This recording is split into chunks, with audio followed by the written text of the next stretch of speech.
Hello, can you hear me? Wait, that's the wrong one. Hello, you don't know me.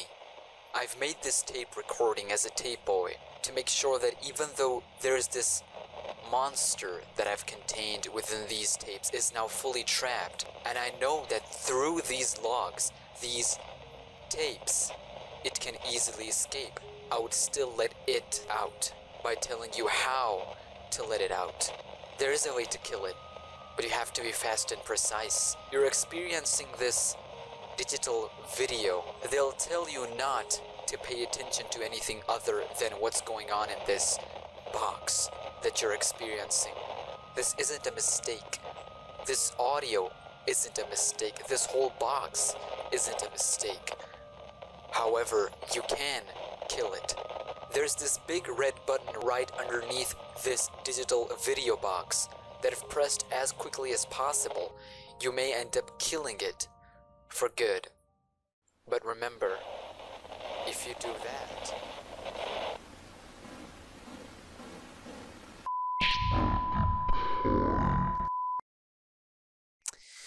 alright then, time for another FNAF video. I hope everything's alright. Right, guys? Five Nights at Freddy's is back, and it has bring more mysteries and lores and plots than ever before. Introducing Five Nights at Freddy's VR Help Wanted. Make no mistake, this game was supposed to be just recreation of previous games into a VR experience. But what we got in this game is completely out of this world. It has changed our ways into how we looked and perceived FNAF lore in the past, and also started a new era, a new generation for Five Nights at Freddy's franchise. However, today we're looking at complete story of Five Nights at Freddy's VR Help Wanted. All 16 tapes, new spring Bonnie animatronic, and what is this all about? And what does this mean for future FNAF content? Because trust me when I say this, there's a lot to unpack here, and this is just beginning. Alright, in order to understand what we're dealing with here, we need to understand that this game comes after all previous games. Yes, all 7 of them. FNAF 1, 2, 3, 4, with Sister Location and Freddy Fazbear Pizzeria Simulator, alongside Ultimate Custom Night. Now, how do we know this is after all those events? Well, in the opening scene of Five Nights at Freddy's VR, Handyman, or Hand Unit, explains how they're rebranding everything, or how the past events were totally fabricated by some lunatic. We see Freddy Fazbear's Pizza incident, of course 5 missing children. We also see Nightmare Fredbear from FNAF 4, because these two games were very important, as we've established from our timeline explanation videos. That Bite Victim incident from 1983 from FNAF 4 and 5 missing children incidents from FNAF 1 were one of the earliest and the most important events in FNAF universe. So we've established that this game comes after all previous ones. I do want to point out one thing. Yes, this game is canon, and yes, this game does change a lot of stuff from previous FNAF games. However, the main points and events from previous games will stay the same. None of that are gonna change just because of this game. This game is here for something new and future. Alright, let's get into it. This game is really interesting and intriguing as a FNAF game. We're playing as a beta tester of a very new virtual experience that Fazbear Entertainment is in development of. Yes, I'm not making this up. The game acknowledges that this is a virtual game itself, and that there's a difference between real world FNAF and virtual world FNAF, kinda entering into digital world, new digital generation. What's also important is that this game also revolves around us, the player, the beta tester, an ex-beta tester who's apparently named Tape Girl,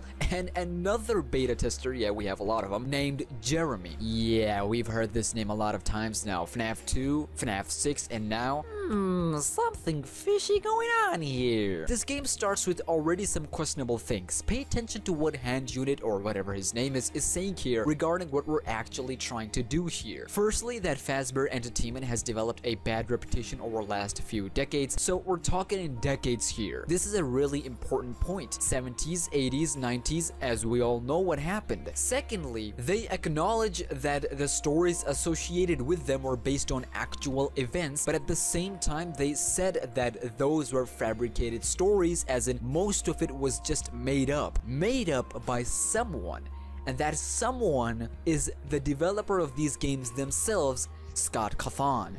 Yeah, we're gonna come to that in just a second. Thirdly, that this game or virtual experience is basically to make up what they done wrong in the past. Basically a PR stunt that you would see Logan Paul or Jake Paul doing. Sorry, that was too harsh. So that they can rebrand or recreate their positive image in the industry. Now, these were the basics here. Let's try to get the nitty-gritty things here. In the same intro, Hand Unit mentions that touch the button to agree, and you acknowledge that FNAF Entertainment is not responsible for accidental digital consciousness transference, real-world manifestations of digital characters, nightmares, night terrors, night sweats.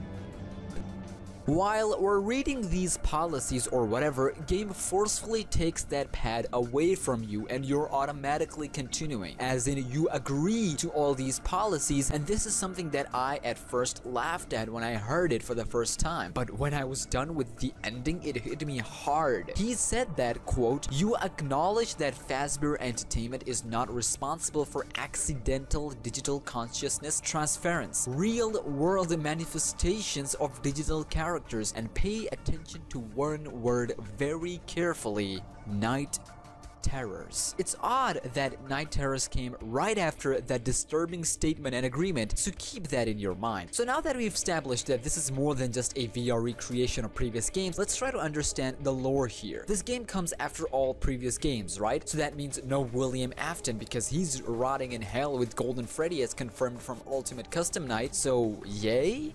No. While everything in this game looks like harmless and not that much of a big deal, and for the most part, it's not. Apart from really terrifying and nightmare fuel experience that you're going to get by playing your favorite FNAF level in VR, there are a couple of things that really changes the lore of FNAF forever. Number one is the tapes. Tapes were considered cheap for lore back in the day. However, in FNAF, they are our go-to guide. They are our only way, hope, to solve FNAF mystery. Throughout all different levels and different areas, you'll find mysteriously hidden tapes. 16 tapes to be exact, and you can enter nightmare mode to listen to those. At first, my initial reaction to tapes was, oh, this is Scott's way to delude us from actual lore, and this is not going to be actually what the tape person is saying. And guess what? I was kinda right, but horribly wrong at the same time. You see, Scott Cawthon, a genius as always, made a 50-50 story with those tapes. So it would make us feel like it's going this way, but in reality, it's going the other. Let's talk about it, shall we? Let's discuss this in details. Throughout all 16 tapes, which are considered logs by the person who made them, an ex-beta tester who worked there before us, who was beta testing this game before launch, and she found out a lot of stuff regarding the project. What this company is actually doing behind the scenes, overhearing some conversations, and of course reporting everything about Jeremy, who worked there before her. Now, Jeremy's fate is unknown from the game. All we know through the tape girl is that he was fired.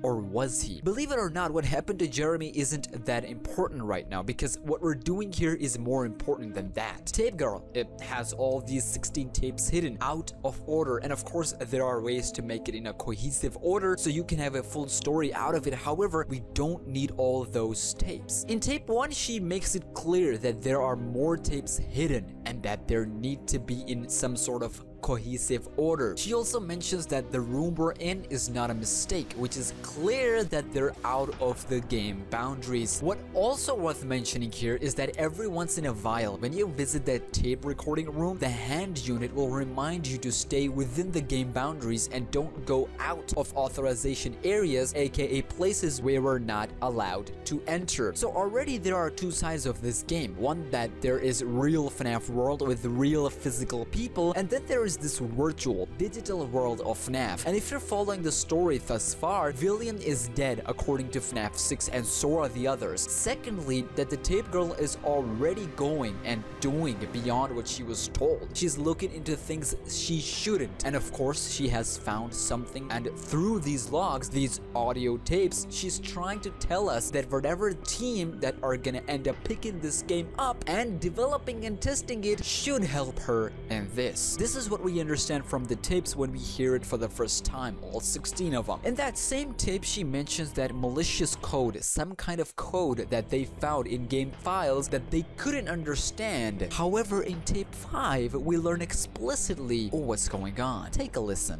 The drawers have been emptied out. Someone was here. I don't think it was spring cleaning either. No, there was plastic on the floor. Someone was definitely here during the night.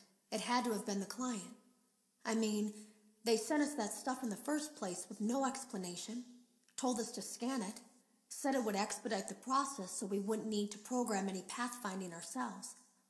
It was a budget thing, I guess. It was just junk. Circuit boards and things like that. Looked pretty old. Somehow, though, there was usable code on some of it. It seemed to take hold by itself. Things started changing.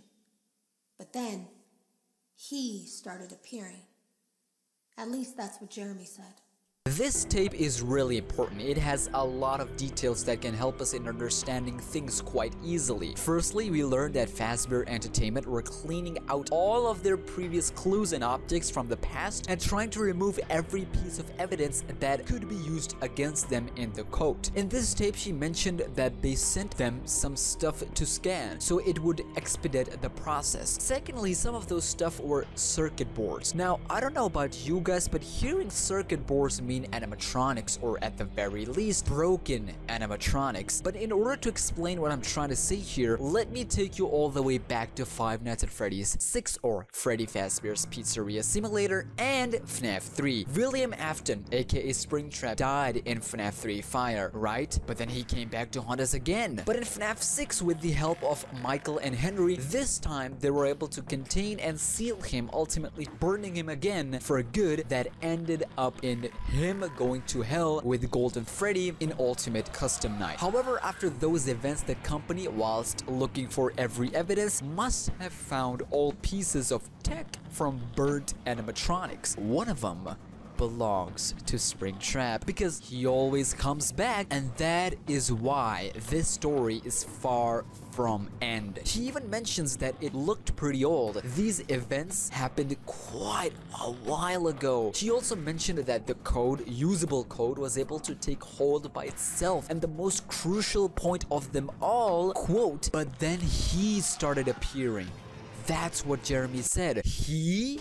Who he? William Afton? But he's in hell with Golden Freddy. Why would he be here? You might ask. Well, we're going to get back to William in just a second, but let's get back to these tapes because we're going off topic. Speaking of Jeremy and William, listen to tape number 8, specifically this line. The thing about it is that I don't think they were going to fire him because of anything he was doing wrong.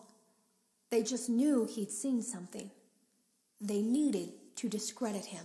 Jeremy saw something and he was acting all crazy. He was a different person now, and the company, when realized that he had seen something he shouldn't have, they now started to discredit him. Something they're trying to do against someone that quote-unquote made up stories against FNAF Entertainment in the first place. So things are a little bit complicated here, but keep in mind Jeremy, and FNAF Entertainment. In tape 13, she mentions that FNAF Entertainment hired an indie developer in the first place. So the developer that we're talking about, that the FNAF Entertainment is going against, they themselves hired him in the first place. The same developers who made those games and made light out of what has actually happened, and they considered and lied that he, the indie developer, Scott Cawthon, yes, even the picture of himself was in there, made up stories to hurt their brand. But that was not the case, and now they're against him. Lawsuits pending, and this game was just a cover-up. However,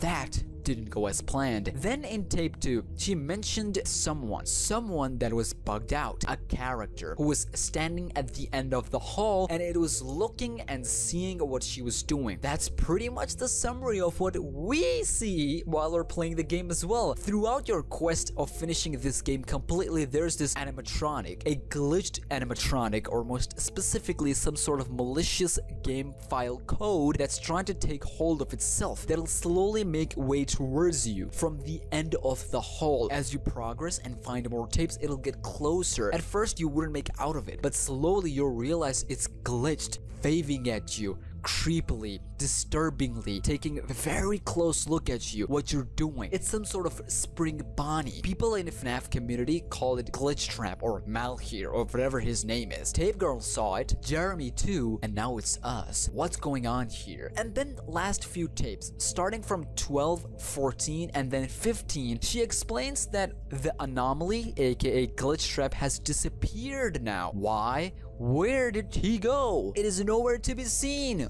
Well, that's because it has attached itself to these logs that we are hearing. And in order to prevent that thing from doing anything, she broke the files into pieces and breaking this anomaly alongside with it. So as long as these logs are apart, the anomaly won't be able to merge together, aka he won't be able to escape and he won't be able to do anything until these tapes, these logs are reassembled together. She made a very important statement here. She said that nothing we could do to kill it or erase it or delete it, since it's attached itself to the game's official files. So breaking it into pieces while these are saved within the files are the only way to do it, to keep it from harming anyone else. Jeremy saw it, he went along with it, tried to ask for help, refused, got rejected, and started to act all crazy. Tape Girl saw it too. Now nobody knows what happened next, except us. So far everything is going alright, right? Until tape 16, the final tape where things are changed. Things get crazy out here. She retraces her own story. Instead of saying that we shouldn't reassemble to let that thing out, she says,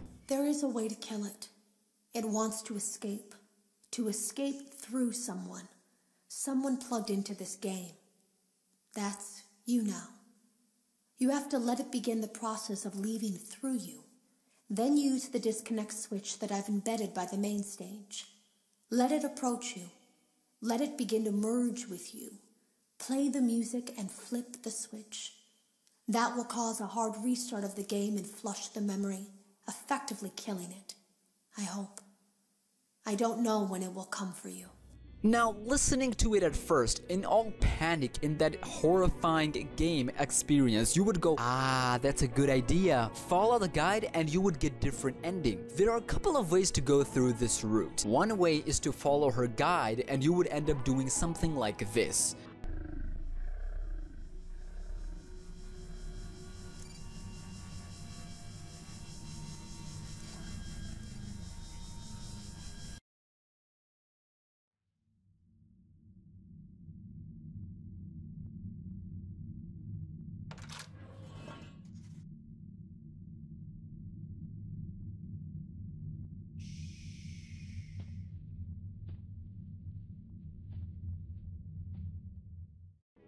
Now, this looks like this is the good ending. However, it doesn't look like it's good ending. Why? Because why is Glitch Trap so happy if he got locked? Why there are marks on this side of the door if the other side of door was supposed to be the locked one? It's designed in a way that it would look like the other side is locked, but in reality, it's not. It's you who got captured. It happened. What the girl said, it actually happened. He escaped, not exactly merging through you, but through you nonetheless. The other scenario is pretty much terrifying if you ask me, where if you don't do what she says, Glitch Trap will actually merge along you, through you, and you would become one with him. Now that is not something anyone would want. So that's a dead scene, so there must be the third one, right? Where the third scenario is something that is single-handedly the most uncomfortable, disturbing, and terrifying scenes I've ever witnessed in FNAF or my life. Remember when I said night terrors in the beginning of this video and digital consciousness transference and real-world manifestations of digital characters? That is exactly what happened here in Night Terrors. Yes,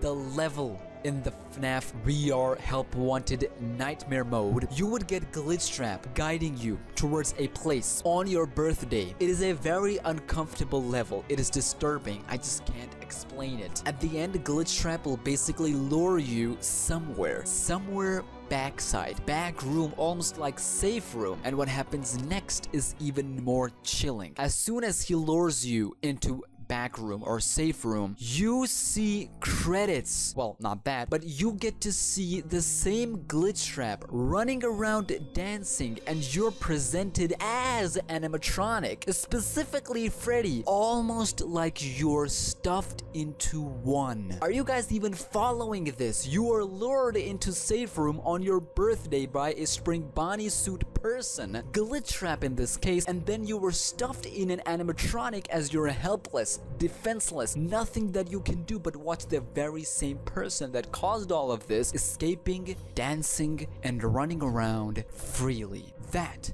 is insanity. So what happened here? What's going on, you might ask? Well, the first obvious question that would come in your mind is, William Afton back? If so, who's that in hell with Golden Freddy? Well, that William, real William Afton, is in hell. Make no mistake, and he's going to stay there. Golden Freddy will make sure of that. Remember, when I talked about a tape 5 where Tape Girl mentioned how they gave us circuit boards and how the code was able to hold itself, that circuit board came after Henry burned William. And make no mistake, those robots were using state-of-the-art technology. William is gone, but his programs, his features that he created in other robots were pretty much coded and programmed in most of his own animatronic circuit boards as well, which makes sense. Which means that when a circuit board survived out of everything and programs and codes on that board is alive too, there's no doubt that that code and program started to attach itself to other piece of technology, other piece of hardware as well, just like Tape Girl mentioned that it's attached itself to her logs. And since there's no physical representation of that feature or animatronic, it manifested into digital appearance, a rather earliest representation of what Spring Bonnie looked like. He sure looked like terrifying later, but in the earliest stages, and pay attention to Glitch Trap, it almost seems like Glitch Trap is a suit with few tech attached to it that's worn by a person, and is exactly what William used to do in early days. The clues here are endless. Okay then,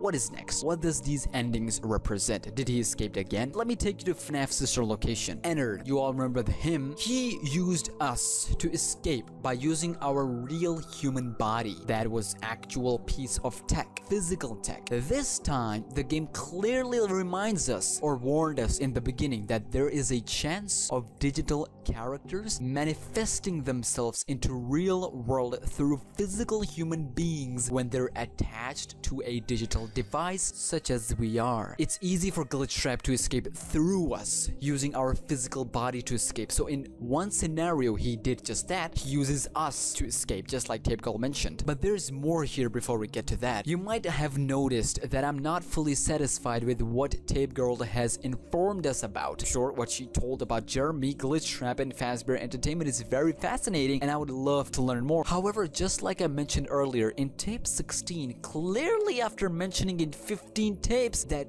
don't reassemble those logs, otherwise you let him escape, and that there's no way to kill it, just keep them away from each other, she backtracks her story and says that there is a way to kill it, and that is to let it out, let it approach you. This didn't seem like a good idea, and even if it is, why didn't she do it? And if she did, why is he still here? Why didn't he escape through her? I mean, after all, she was the only one who's so keen on finding all these mysteries and solving it. Jeremy tried his luck. Was she scared to do it? She didn't sound like she was from previous 15 tapes. Well, that's where the final point comes in. Glitch Trap himself. This was pointed out to us by a Reddit user named Rudy the Duty. They reminded us, well, it got me thinking, thanks to them, that throughout your quest on solving whatever, and throughout all of this, you hear Glitch Trap saying something glitchy. What he's saying, we're gonna come to that in just a second, but MatPat in his theory video mentioned how Tape Girl introduces herself twice. That seemed way too out of touch. In one tape, she says, "Hello?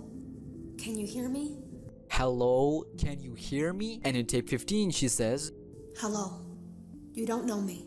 "Hello, you don't know me?" There's clearly something out of touch here. But let's go back to what Glitch Trap is saying, and honestly, it has stuck in my head ever since I paid attention to it.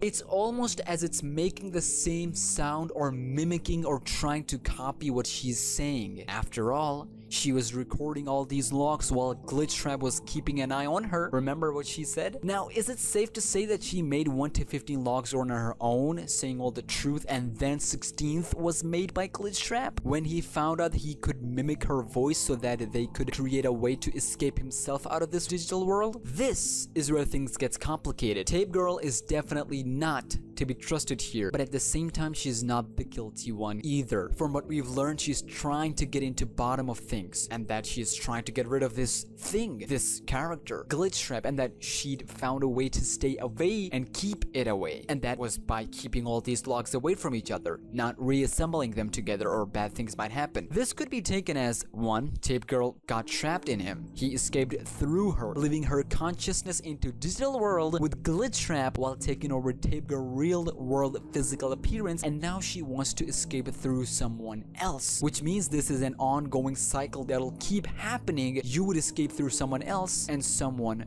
through you, and so forth. And number 2 is that this is one time thing. You were the first one to reassemble it. Right after her splitting it into pieces of game files, you reassembled it and you became the victim to whatever happened. You were right. She was right along too, until tape 16th, which wasn't made by her, but Glitchtrap. He kept an eye on her, all 15 tapes, all those times, learning her patterns, mimicking her voice, and finally trapping you to reassemble those logs to let it out, so it can finally escape and exist in real world through you. Actually, both works, even if you mash them together. Take whatever you want, but this is a game changer. William, or early parts of William, is back, and it's now dangerous than ever. As we've learned from Glitchtrap, we are in digital world, new digital world, and AI in FNAF Entertainment is smarter than ever. It knows what it's doing here. And that is why, ladies and gentlemen, through this game, it has opened an insane giant door for future FNAF games, as it makes it clear that previous FNAF games